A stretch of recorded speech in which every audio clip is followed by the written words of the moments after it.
Assalamualaikum everyone and a very warm welcome to Learn Correct English. So today is the last episode for chapter 1, that is the origins of language. In today's lecture we will be discussing the human brain and the genetic source theory. So far we have discussed the physical adaptation theory and all the natural sound source theory from where the sound or the language originated. So in today's lecture we would be covering the human brain and another type of theory, that is the genetic source. So let us move forward. This is the very first topic for today, the human brain. So in this topic, we would be dissecting different hemispheres of human brain and how those hemispheres are basically functioning in the production of speech and how they regulate our utterances. So, in order to incorporate all the students from diverse linguistic backgrounds, I would be bilingual here in order to accommodate the speakers of the Urdu, Hindi, and the English language. So, let us start for today the human brain. In control of organizing all these more complex physical parts potentially available for sound production is the human brain. So, human brain का क्या function है? Human brain का ये function है कि आपके अंदर आपकी बॉडी में जितने भी फिजिकल पार्ट्स हैं जो भी साउंड प्रोडक्शन में हेल्प करते हैं और इनका जितना कॉम्प्लेक्स फंक्शन है, like we have studied in the physical adaptation theory, the larynx, the pharynx, and our tongue, our teeth. Alright, so वो सारे फिजिकल ऑर्गन्स जितने पार्ट्स हैं हमारे, उन सबको रेगुलराइज, उन सबको ऑर्गेनाइज कौन सा पार्ट कर रहे हैं हमारे बॉडी का, that is the human brain. It is unusually large. The human brain is lateralized, special functions in each of the two hemispheres. We all know in our bio classes we have studied that there are two hemispheres of our brain, and one is the left hemisphere, one is the right hemisphere. Both the hemispheres are distinct in their functioning. ये दोनों hemispheres अपने अपने nature के according different functions को perform करते हैं.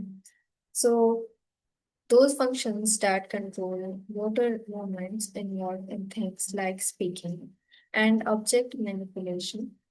Object manipulation का क्या मतलब है? मेकिंग और यूजिंग टूल्स. टूल्स का यहाँ पर क्या मतलब है कि कोई स्पेसिफिक अटरेंस, कोई स्पेसिफिक साउंड प्रोडक्शन. ठीक है, हमारे जो ब्रेन के फंक्शंस हैं उसमें कुछ ऐसे फंक्शंस हैं जिनको हम कहते हैं मोटर मूवमेंट्स, और उन मोटर मूवमेंट्स को हमारा ब्रेन परफॉर्म करता है. मोटर मूवमेंट्स में क्या आ जाता है, मतलब आपकी टंग की मूवमेंट आ जाती है, आपकी टंग की प्लेसमेंट आ जाती है आपकी टीथ के साथ. ठीक है, इसी तरह आपके अंदर जो माउथ कैविटी में हमने भी सारा पढ़ा पीछे एल्वियोलर रिज. ठीक है, उसके बाद हमने कौन से साउंड्स ग्लॉटल होते हैं, कौन से नेजल हैं. ठीक है, तो ये सारी साउंड प्रोडक्शन में जो मूवमेंट होती है आपके ट्रैकिया की, आपके लेरिंग्स की, आपके फेरिंग्स की, कौन से साउंड पे आपका फेरिंग्स लेरिंग्स से पोजीशन चेंज करेगा. ठीक है, तो ये सारे जो मोटर है ना, मतलब मोटर का क्या मतलब होता है कि इसी चीज को मूव करवाना. ठीक है, तो उस सारे मोमेंट में हमारी माउथ कैविटी में लैंग्वेज प्रोडक्शन में जो जो मोमेंट्स हो रही हैं उसको रेगुलराइज करता रहता है आपका ह्यूमन ब्रेन. और दूसरा क्या फंक्शन है? Object manipulation. ऑब्जेक्ट मैनिपुलेशन का मतलब ये है sound production, different types of sound production. Like for example, अगर मैंने ब का है ब और आगे समझे, for example I have to say bear. ठीक है, so I have bear and these are the two sound in the word bear. ठीक है, सो इसको मैनिपुलेट आप कैसे करते हैं? पहले मैंने कहा ब और फिर मैंने कहा ठीक है, so this is sound manipulation or object manipulation, making or using tools. This is one tool and this is another tool, and they are largely confined to the left hemisphere of the brain. As I already told you people कि एक आपका right hemisphere होगा और एक left hemisphere होगा आपके brain में. तो जो लेफ्ट हेमिस्फेयर है ना, उसका क्या फंक्शन होता है? उसका फंक्शन पहला मैंने आपको बता दिया है कि वो आपके मोटर मूवमेंट्स को कंट्रोल करता है. Motor movements मतलब movement of your tongue, placement of your tongue, your movement of trachea or your larynx or pharynx, alright. और दूसरा उसका जो फंक्शन होता है वो ऑब्जेक्ट मैनिपुलेशन में उसका फंक्शन होता है, ठीक है। मतलब डिस्टिंक्ट साउंड्स को प्रोड्यूस करवाना, ये सारा काम, ये दो फंक्शन जो है आपके left hemisphere of the brain ये काम कर रहा है। So, there is an evolutionary connection between the language using and tool using abilities. So they are saying, George is saying कि एक evolutionary connection है हमारा, हम ह्यूमन बींग्स का लैंग्वेज यूजिंग में और टूल यूजिंग एबिलिटीज में, ठीक है। And that both are involved in the development of the speaking brain. So you know that we might not acknowledge that our brain is speaking and it is staying silent when we are communicating. अब जिस तरह मैं आपसे बात कर रही हूँ इस वक्त मुझे ये है कि मेरा ब्रेन साइलेंट है, but no, it is a speaking brain, ठीक है। वो कैसे? क्योंकि ब्रेन आपकी ये सारी लैंग्वेज प्रोडक्शन को कंट्रोल कर रहा है। So most of the other approaches to the origins of speech have humans producing single noises to indicate objects in their environment. Like हमने natural source theory में पढ़ा, who theory and who theory and all those theories related to the sound that are present in your environment. So हमने बहुत सी approaches पढ़ी, उसमें हमने पढ़ा कि कैसे speech की origin हो रही है। और उस वाली थ्योरी में हमने देखा कि सिंगल नॉइजेस प्रोड्यूस कर रहे हैं ह्यूमन बींग्स, ठीक है। दिस एक्टिविटी में indeed have been a crucial stage in the development of language. हम इस चीज को बिल्कुल डिनाई नहीं कर रहे कि ये जो नेचर से या एनवायरनमेंट से जो हमने साउंड्स को कॉपी किया और उसको अपने लैंग्वेज प्रोडक्शन में इनकॉर्पोरेट किया, ये पॉइंट मैंने आपको बहुत क्लियरली शायद एपिसोड 2 में या एपिसोड 3 में डिफाइन किया था कि कैसे साउंड जो नेचर की साउंड है उसको कॉपी करके उस साउंड को हमने पार्ट बनाया है अपनी लैंग्वेज में, उसको एक वर्ड दिया है किसी चीज को इंडिकेट करने के लिए, उस साउंड को हमने लैंग्वेज का पार्ट बनाया है, लाइक विश और हाउल ऑफ डॉग्स और वुल्व्स, ठीक है। सो जो वो सिंगल नॉइजेस थी उनको हमने एज इट इज लैंग्वेज में ले लिया है, ठीक है। और but what it lacks is any structural organization. No doubt we have taken those sounds from the nature as words in the language, लेकिन हमने अभी लैंग्वेज को एक स्ट्रक्चर देना है, ठीक है। सो उस स्ट्रक्चर को देने जो है हमने, उसके लिए जो आगे थेरीज हैं उनको हम एक्सप्लोर करेंगे, ठीक है। मतलब वो तो सिंगल नॉइजेस पे थे, अब जब आगे तीन चार नॉइजेस या तीन चार अटरेंसेस आ जाएंगे तो उनको स्ट्रक्चर कैसे देना है। मतलब फॉर एग्जांपल पहले नाउन कहाँ पर आएगा, एडजेक्टिव कहाँ पर आएगा, तो ये सारे स्ट्रक्चर्स जो हैं हमने अ, इसको ऑर्गेनाइज करने के लिए और थ्योरीज आगे करनी है। All languages, including sign language, require the organizing and combining of sounds or signs in specific arrangement, like मैंने जैसे आपको कहा है कहाँ पे नाउन की प्लेसमेंट होगी, कहाँ पर प्रपोजिशन आएगा, कहाँ पर वर्ब आएगा। तो इन सारी जब ये तीन चार आपके पास अटरेंसेस आ जाएंगी, तीन चार वर्ड्स आ जाएंगे, तो फिर इनका भी तो एक ऑर्डर होना चाहिए ना। तो उस ऑर्डर को ऑर्गेनाइज करने के लिए हमें अभी आगे एक्सप्लोर करना है कुछ theories को। We seem to have developed a part of our brain that specializes in making these arrangements, ठीक है। अब यहाँ पर जैसे हम ह्यूमन ब्रेन पढ़ रहे हैं तो उसमें वो ब्रेन की सारी peculiarities को बताया जा रहा है कि ब्रेन के अंदर हमारे एक ऐसा सिस्टम मौजूद है जो दो तीन वर्ड्स को अरेंज कर सकता है कि पहले नाउन आना है, फिर वर्ब आना है, फिर ऑब्जेक्टिव आना है, और कहाँ पर प्रपोजिशन आना है, alright. If we think in terms of the basic process involved in tool making, it is not enough to be able to grasp one rock, make one sound. Alright? अगर हम लोग ये processes को देखें, ये जो टूल मेकिंग क्या मतलब कि ये जो हम लोग utterance कर रहे हैं, जो समझे मैं जो लैंग्वेज प्रोड्यूस कर रही हूँ, इट इज टूल मेकिंग। लेकिन इसमें आप किसी एक रॉक को अगर पकड़ेंगे या किसी एक साउंड को, अभी जो मैं आपसे सेंटेंस बोल रही हूँ, किसी एक वर्ड को आप पकड़ लें, ठीक है, वो वर्ड को आप समझेंगे वो रॉक है, ठीक है। और अगर आप उस रॉक को या उस वर्ड को पकड़ के बैठ जाएंगे जी ये किस सेंटेंस हुई है, तो वो that is not enough to understand the concept of language production. The human must also be able to bring another rock एक और साउंड की जरूरत होगी, एक और वर्ड की जरूरत होगी, उस सिंगल वर्ड के साथ एक और आपको वर्ड की जरूरत होगी into proper contact with the first in order to develop a tool.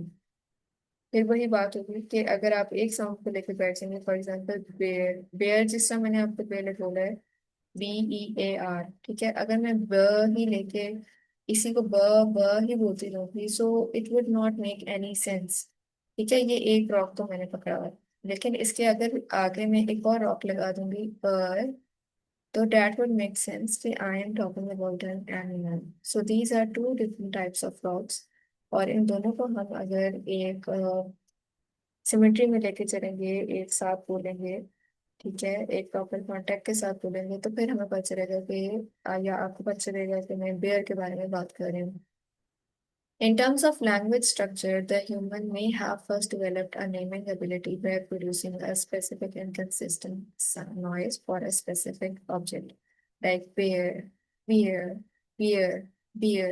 In terms of language structure, अच्छा, अगर हमने लैंग्वेज स्ट्रक्चर को समझना है तो हम ये ले सकते हैं, ये सपोज कर सकते हैं कि शुरू शुरू में ह्यूमंस ने सिर्फ एक तरह की स्पेसिफिक आवाज निकाली होगी, लाइक ईयर, ईयर, ईयर, ठीक है। The crucial additional step was to bring another specific noise. एक और हमने रॉक लेना है, जैसे मैंने आपको ऊपर बताया कि इसके आगे मैंने ये रॉक लिया है, तो फिर ये पूरा एक वर्ड बना। अब गुड, उन्होंने आगे गुड लगा दिया into combination with the first two develop a complex message. ठीक है, अब देखिए एक वर्ड के आगे हमने और वर्ड्स को लगाना है, ये वो हमें लैंग्वेज प्रोडक्शन सिखा रहे हैं कि एक सिंगल नॉइज तो पहले हम फॉलो करते थे, अब सिंगल नॉइज के अंदर एक और नॉइज आ गई है, उसको हमने कैसे अरेंज करना है ताकि वो एक कॉम्प्लेक्स मैसेज हमें मिले। तो बियर गुड, ठीक है, मतलब कि that drink is good. So that was all about the concept of human brain. And now we would be moving towards the genetic source theory. Genetic source theory, like the physical adaptation theory or the natural source theory, tells us about the production of language. So now we are moving towards the complex concepts in the study of language. So we can think of the human baby in its first few years as a living example of some of these physical changes taking place. At birth, the baby's brain is only a quarter of its eventual weight. The larynx is much higher in the throat, allowing baby like chimpanzees to breathe and drink at the same time. So genetic source theory में हमें वो बता रहा है कि कैसे human baby की evolution हो रही है, चिंपैंजीज की तरह उसका थ्रोट जो है, उसके थ्रोट में जो लेरिंग्स है वो काफी हाई है, ठीक है, ताकि बेबी सिंगल टाइम में ब्रीदिंग भी कर ले और ड्रिंकिंग भी कर ले। लेकिन जैसे जैसे वो बड़ा होना शुरू होता है तो उसका लेरिंग्स थोड़ा नीचे रह जाता है, वो डिसेंड करता है, अपनी पोजीशन में नीचे मूव करता है, ब्रेन डेवलप होता है, और फिर क्या होता है, अपराइट पोस्चर होता है उस बच्चे का, और वो वॉक करना स्टार्ट कर देता है, वॉक के साथ साथ वो टॉकिंग करता है। तो इस सारी एवोल्यूशन में जेनेटिक सोर्स थ्योरी हमें कैसे हेल्प करती है, let us see. This almost automatic set of developments and the complexity of the young child's language have led some scholars to look for something more powerful than small physical adaptations of the species over time as a source of language. So, George ये बात कर रहे हैं कि ये जो automatic set of developments, मतलब कैसे एक बेबी का ब्रेन ग्रो कर रहा है, कैसे उसका जो लैरिंग्स है वो डिसेंड कर रहा है, और कैसे उसकी टंग जो है स्पेशलाइज कर रही है सर्टेन साउंड्स को प्रोड्यूस करने में। तो उसके लिए स्कॉलर्स ने कहा कि हमें किसी और चीज को सर्च करना है, किसी और थ्योरी को हमें डेवलप करना है apart from the physical adaptation. Physical adaptation के अलावा भी कोई ऐसा सीक्रेट है जो ऑटोमेटिक डेवलपमेंट कर रहा है बेबी के अंदर इन सारे स्ट्रक्चर्स की। Even children who are born deaf and do not develop speech become fluent sign language users। ऐसे बच्चे जो स्पीच प्रोडक्शन नहीं कर पाते लेकिन उनको भी साइन लैंग्वेज आ जाती है, तो फिर कुछ ना कुछ तो उनके अंदर ऐसी बात है ना, उनके ब्रेन में कोई ऐसी बात है, उनके जीन्स में कोई ऐसी बात है, ह्यूमन जीन है। तो this seems to indicate that human offspring are born with special capacity for language. So ये सारी चीजें, ये जो ऊपर मैंने आपको बताई हैं और पीछे जो मैंने आपको बताई है कि जो ऑटोमेटिक सेट ऑफ डेवलपमेंट हो रही है, ये सारी चीजें हमें शो करती हैं कि ह्यूमन ऑफस्प्रिंग मतलब ह्यूमन बेबी के अंदर नेचर ने कोई ऐसे स्पेशल कैपेसिटी रखी है जिससे लैंग्वेज प्रोड्यूस हो. So we have to see it is innate, no other creature seems to have it, and it is not tied to a specific variety of language. एक specific variety of language मतलब कि ऐसा नहीं है कि human species जितने भी हैं वो सिर्फ उर्दू बोलें, वो सिर्फ हिंदी बोलें. वो डिफरेंट टाइप्स ऑफ लैंग्वेज बोल सकते हैं, और ये उनके अंदर, ये नेचर ने, ये कुदरत ने ये उनके अंदर कैपेसिटी रखी है, ये एबिलिटी रखी है. इट इज इननेट, ये उनके अंदर है. ठीक है. No other creature seems to have it. मतलब बाकी क्रिएचर्स तो नॉइजेस प्रोड्यूस करते हैं, कुछ ना कुछ अटरेंसेस करते हैं, लेकिन लैंग्वेज तो नहीं उसमें प्रोड्यूस कर सकते जैसे ह्यूमन जो है वो प्रोड्यूस करता है. Is it possible that this language capacity is genetically hardwired in the newborn human? तो वो कह रहे हैं कि क्या ऐसी चीज है, क्या ये जेनेटिकली हमारे अंदर जो ह्यूमन बेबी है, अभी तो वो छोटा है, लेकिन क्या उसके ब्रेन में ये चीज पहले से मौजूद है. सो यू सी, जीन्स का जो कंसेप्ट है वो उस तरफ लेके जा रहे हैं जॉर्ज यून. सो इसको, इस जीन की जो कंसेप्ट है इसको उसने इस वाले हाइपोथेसिस में डिफाइन किया है, इननेटनेस हाइपोथेसिस में. As a solution to the puzzle of the origins of language, this innateness hypothesis would seem to point to something in human genetics, possibly a crucial mutation as the source. This would not have been a gradual change, but something that happened rather quickly. We're not sure when this proposed genetic change might have taken place or how it might relate to the physical adaptations described earlier. अच्छा, George Yule कह रहा है कि अभी हम इस बारे में श्योर नहीं है कि कैसे ये जो हम लोग अजीम कर रहे हैं कि एक ह्यूमन बीइंग के अंदर जेनेटिक चेंज आई है. ठीक है. तो ये कैसे जेनेटिक चेंज आ गई, और फिर हम उसको कैसे रिलेट कर सकते हैं फिजिकल अडेप्टेशन थ्योरी के साथ. ठीक है. However, as we consider this hypothesis, we find our speculations about the origin of language moving away from fossil evidence. अब हम लोग जैसे जैसे ये इननेटनेस हाइपोथेसिस की तरफ आए हैं, जेनेटिक सोर्स थ्योरी की तरफ आए हैं, तो हम लोग अब जो फॉसिल एविडेंस था, या जो हमने physical source of human sounds पढ़ा था, टुवर्ड्स एनालॉजीज, उस तरफ से हम लोग ना थोड़ा सा आगे आ रहे हैं. फॉसिल एविडेंस से हम लोग थोड़ा आगे आ रहे हैं. ठीक है. और हम लोग इस तरफ को आ रहे हैं कि कैसे एक बेसिक ह्यूमन साउंड को हम लोग एनालॉजीज के साथ अपने कंप्यूटर में प्रोग्राम कर सकते हैं. being pre-programmed or hardwired and concepts taken from the study of genetics. ठीक है. अब हम फॉसिल एविडेंस, या वो जो पुराने जमाने की वो जो नेचुरल साउंड सोर्स थ्योरी थी, या वो जो फिजिकल अडेप्टेशन थ्योरी थी, हम उससे आगे निकल के आगे हमने थोड़ा और complex theory of language production को देखा है जो हमारे जीन्स में है.